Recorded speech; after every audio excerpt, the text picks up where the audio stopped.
Okay, third video, third and fourth wines this month. Last month, I thought it'd be kind of interesting to show you two Nebbiolo, one from a very current release and the other one that had some age to it. So we did a 2021 and a 2013 that maybe some of you got a chance to taste them side by side or take some notes or see the differences basically in the years and what aging has. I came across these Portuguese wines, and there you see some of the vineyards there in the Douro Valley, the terraced vineyards that run along the river in the background. And I came across these wines because I thought they'd be a great way to try essentially the same wine or very similar wine made by the same winemaker, specifically with the purpose of showing kind of the difference in terroir and climate. Let me grab my first one here. Both wines, the project is called Trans Douro Express. The winemaker is Mateus Nicolau de Almeida, fifth generation winemaker from the Douro Valley. His family had owned Ramos Pinto Port House. They sold it and they still actually make the wine there. His grandfather has made some of the most famous wines, red still wines coming out of Portugal. His wife, Teresa Almatoy, is one of the premier producers of Chocolina. If you remember that lightly sparkling acidic wine that we had in cans last year from northern Spain. That wasn't her wine, but she really is one of the premier producers in that region, her Amastoy winery. So really, I mean, some serious wine chops here in this project. She is involved in as well, I believe, with her husband. So, and you'll see lots of information on the label here. The Douro Valley is really historically broken into three sub-regions: the Baixo Corgo, the Cima Corgo, and the Douro Superiore. And Superior, I should say. Excuse me, I'm using Italian there. And two of those three regions are represented in these two wines. The Douro Superior is not imported into the country, at least not anytime soon.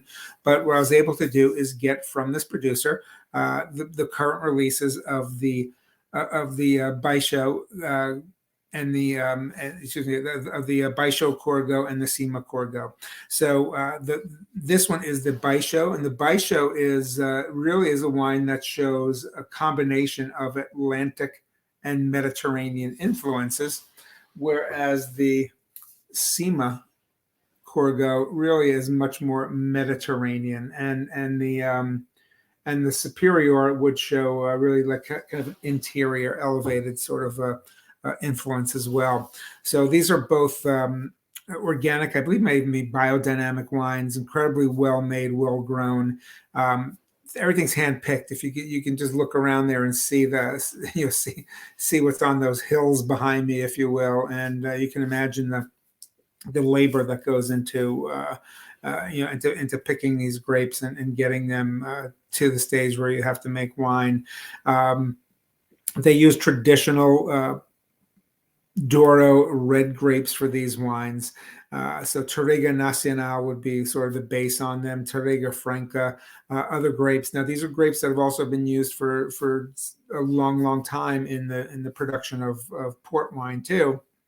These wines are not fortified or sweet. These are table wines. In fact, they both come in at about 12, 13, I think 13, actually 13% alcohol. Yeah, 13 and a half. So again, these are also not aged at all in any oak, so you really get you'll get a pure expression of the fruit. The blends are not 100% the same, but they are very similar in their makeup, as is the winemaking is exact. And with this one winemaker, with this specific project, and again, you can see it's called Trans Douro Express, and there's a picture on the label of a shad, I believe that is, because at one time it would just be a shad run from the Douro Valley into the Atlantic. Does not happen anymore because of dams and or damming, I should say. So so these are going to be fun. These are going to be fun wines to taste side by side if you can. if you're really curious, so take some notes. Take some notes if you're going to do them separately, just to help you along to see what you thought about. Because don't rely solely on palate recall. No one has really amazing palate recall, and not even people who are trained professionals. They say they do, but if you get a chance to taste them side by side, I think it would be kind of fun. You really should be able to notice the differences in the style, despite it should be based on the climate. And again, he calls these Mateus calls these his climate wines. So you should be able to see the difference in how these wines taste and how they come across if you do drink them side by side. But again, if not, take a few notes, compare your notes, and see what you thought about both, and see what the differences are. So this is these are both really good wines. I think you're really going to enjoy them. They certainly punch above their price point. These are really good, sturdy red wines. You can have them with, I wouldn't say with the heaviest, heartiest of red meat dishes, but certainly with, across the spectrum of most red meat, earthier dishes too, mushroom dishes, root vegetable kind of dishes, things that are hearty, but not, we're not talking about like high end, like big game or, stew or anything that's maybe overly slow cooked and braised. But I'd say the gamut of most grilled red meats, I think would work really nicely with this too, or even a heartier kind of chicken or other sort of poultry or bird dish as well would work with this. Enjoy them. I think it might be a fun exercise again for folks who want to delve that far into it and try to see if they could pick up what the differences are and what their preferences might be.